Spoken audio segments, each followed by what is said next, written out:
Ladies and gentlemen, hello and welcome to the news podcast on TayNinhTV with some last events in our province as well as nationwide. And now we come into details. Ladies and gentlemen, on the morning of September 18th, the day of the Secretary Provincial Party Committee, Chairman of the Provincial People's Committee Nguyễn Văn Úc conducted a survey at offices and units at the facility number 2 of TayNinhTV. Accompanying the delegation, there were representatives of leaders of a number of provincial departments, branches, and sectors. The delegation inspected the actual status of facility equipment as well as the plan for arranging and assigning the staff, civil servants, public employees, and workers of departments and sectors working here, including the Department of Ethnic Minorities and Religions, the Department of Industry and Trade, the Department of Construction, the Department of Agriculture and Environment, and the Department of Finance. And to the survey, the Chairman of the Provincial People's Committee, Nguyễn Văn Úc, emphasized the facility two of the departments and branches basically meets the work arrangement needs of the departments and sectors. However, some agencies and units in the field personnel need to be rearranged to avoid waste. The chairman of the Provincial People's Committee also assigned the leaders of agencies and units to continue reviewing and arranging organizations and individuals to work at Facility 1 and 2 in accordance with the policy of the Provincial Party Standing Committee, ensuring the synchronous and effective operations, promoting the functions of existing facilities and equipment, enhancing the application of information technology and digital transformation in management and operation, arranging personnel transparently suitable for the job position, and creating the consensus among the team.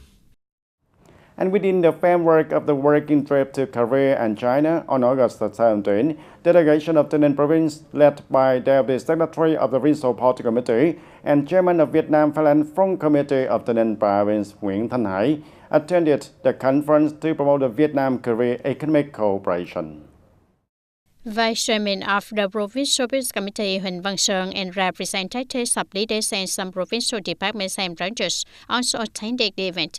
At the conference, Vice Chairman of the Provincial Peace Committee Huỳnh Văn Sơn emphasized that with the advantage of possessing a strategic geo-economic and political position on the East-West economic corridor, TayNinhTV wishes to learn from the development model of Korea, especially AI technology, applying modern technology to industry, agriculture, and urban areas.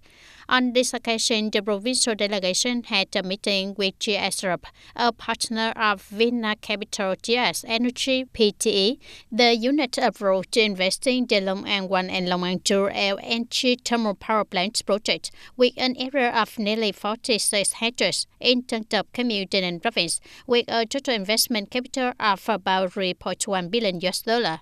On the same afternoon, TayNinhTV Provincial Delegation Promotion and Vietnam-Korea Trade Connection 2025 in Guiyang City.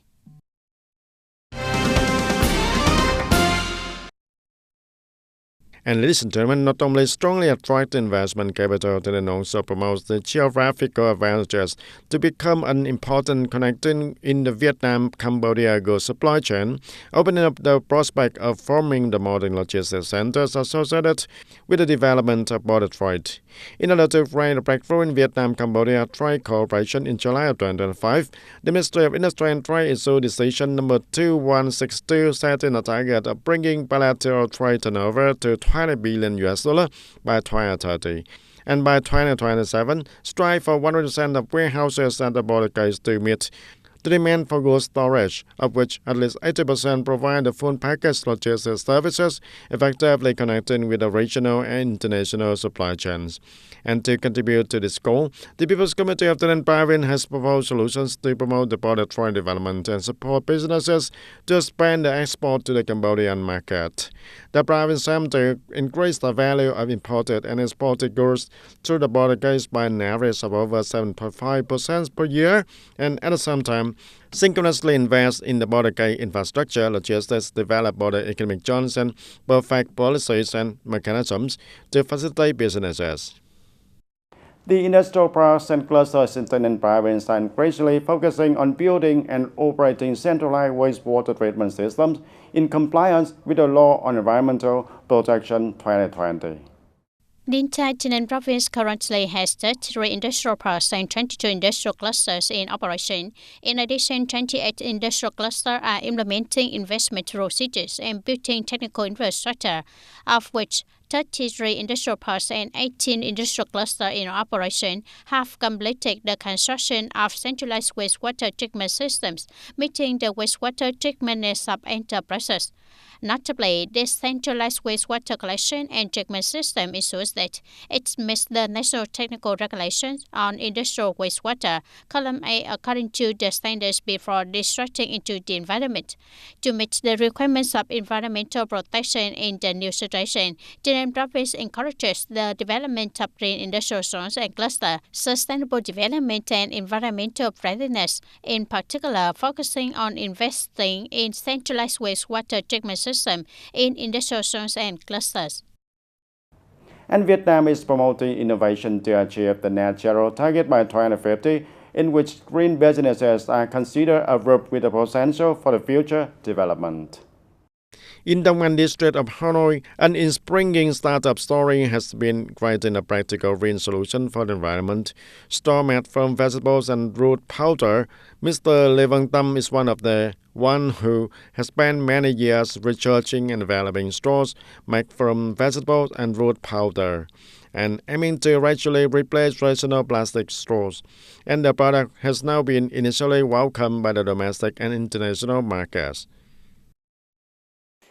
In the future, we hope to expand production scale, improve the technology to improve the quality, and diversify the products, contribute to reducing plastic waste, promote the development of green and sustainable products according to the orientation of the city and the country also.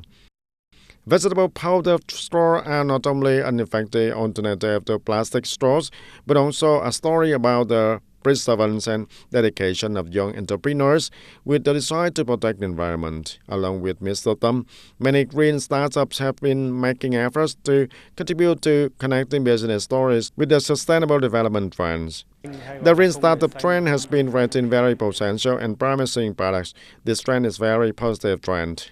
According to the Ministry of Science and Technology, out of more than 4,000 startups in Vietnam, only about 200 to 300 green businesses account for 5 to 7%, but it is the group of startups that is expected to become a sustainable development trend in the next decade.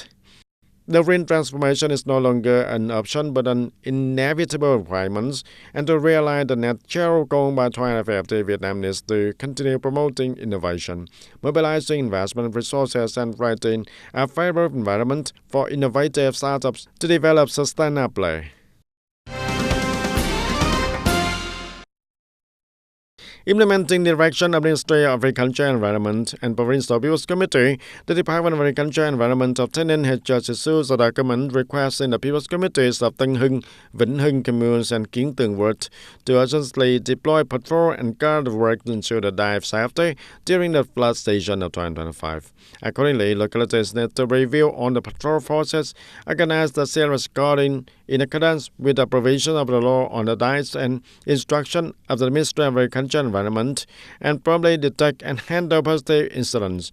At the same time, localities are responsible for any unsafe construction due to failure of the perform their duties properly.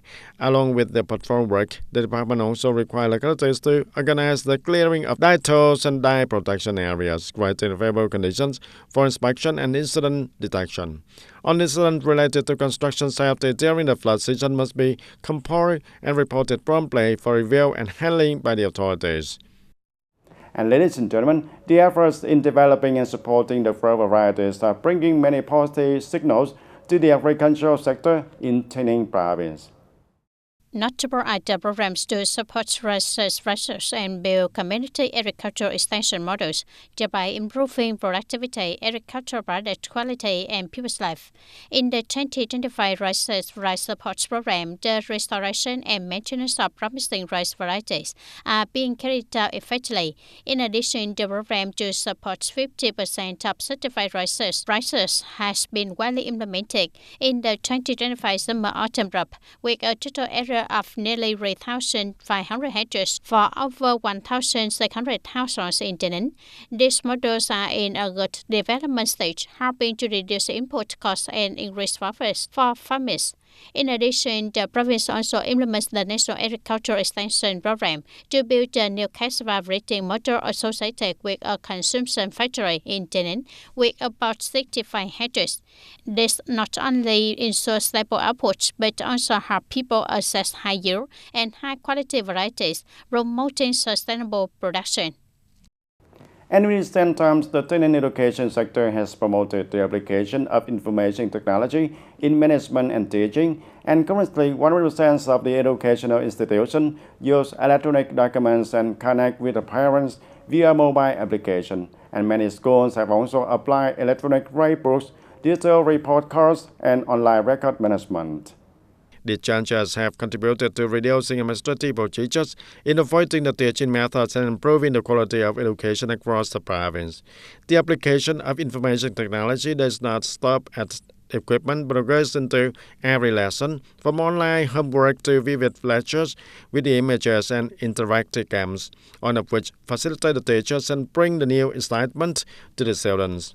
When assigning homework to students to post on child group, both students and the parents can grasp the learning situation of the students and can also create the links by application, such as creating palette to interact with the student, and student will do homework and submit homework directly. Compared to the traditional teaching method before, the application on IT helps the teachers reduce the burden of recording lectures and helping the student to be more interested in learning. I just finished math with electronic lessons in vivid images and the games that I really like. I hope that in the future I can learn more lessons with such useful knowledge. In parallel with investing in infrastructure facilities, the school also focuses on improving the IT application skill for the team and considering it a key factor to effectively exploit the digital learning materials, manage records, and connect with parents.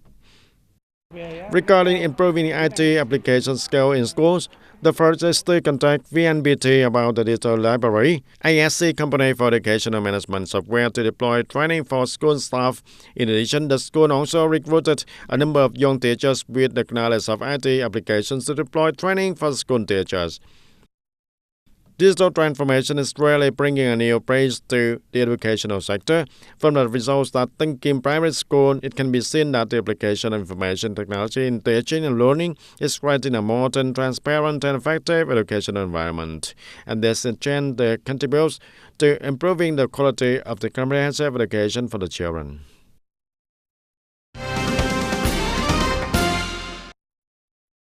From January 1st of 2026, according to the 2025 employment law, the employees who work part-time under the labor contract for 1 month or more with a monthly salary equal to or higher than the minimum wage used as the basis for compulsory social insurance will be subject to unemployment insurance. This is one of the notable new points of the revised employment law, expanding the subject participating in unemployment insurance compared to current regulations.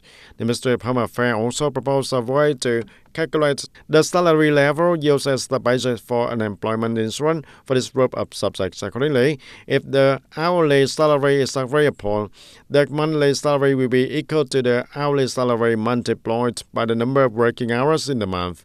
Similarly, in the daily or weekly salary is agreed upon, the monthly salary will be calculated as the daily or weekly salary multiplied by the number of working days or weeks in a month. And the new policy is expected to contribute to better protecting the rights of the flexible and part-time workers. And recently, in Hollywood of Ninh Province, the Ministry of Agriculture and Environment has coordinated with the Asian Federation of Organic Agriculture Movements, the Vietnam Organic Agriculture Association, and the Ninh Provincial People's Committee to organize the Asian Organic Conference with the theme Organic for a Better Future. The conference was attended by more than 400 delegates from many countries in the region and the world.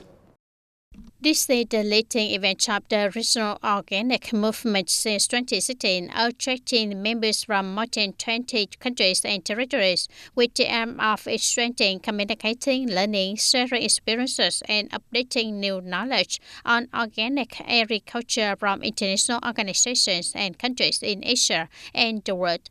It strengthens knowledge on innovations in production, trade promotion, scientific research, serving organic agriculture in Vietnam with countries in the region from practice. Attending the conference, delegates focus on discussion sessions related to issues such as main trends in organic agriculture development worldwide, policies and measures in support organic agriculture development in Vietnam, China's organic support policies, regenerative agriculture and organic agriculture the way forward.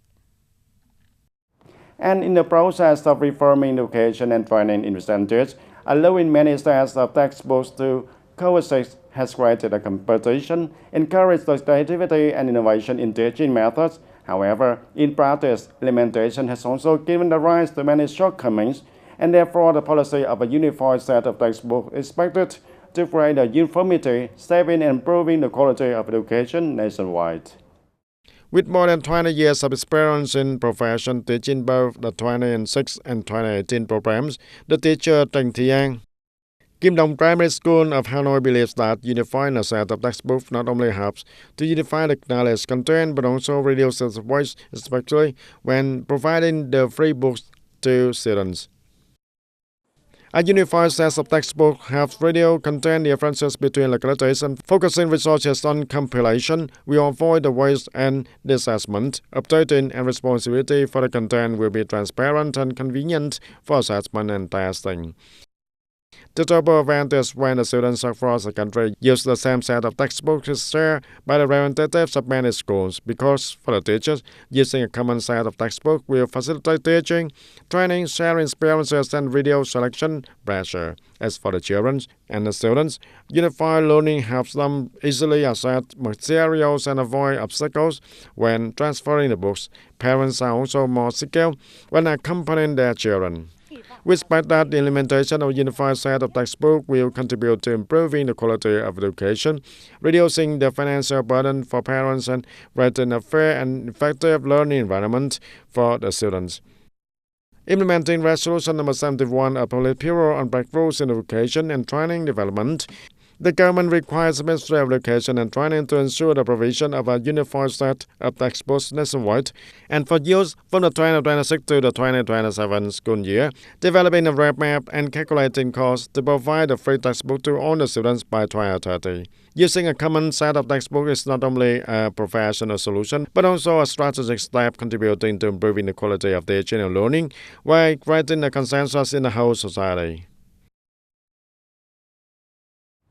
And that's all for today, TTV News. Thank you for being with us, and goodbye for now.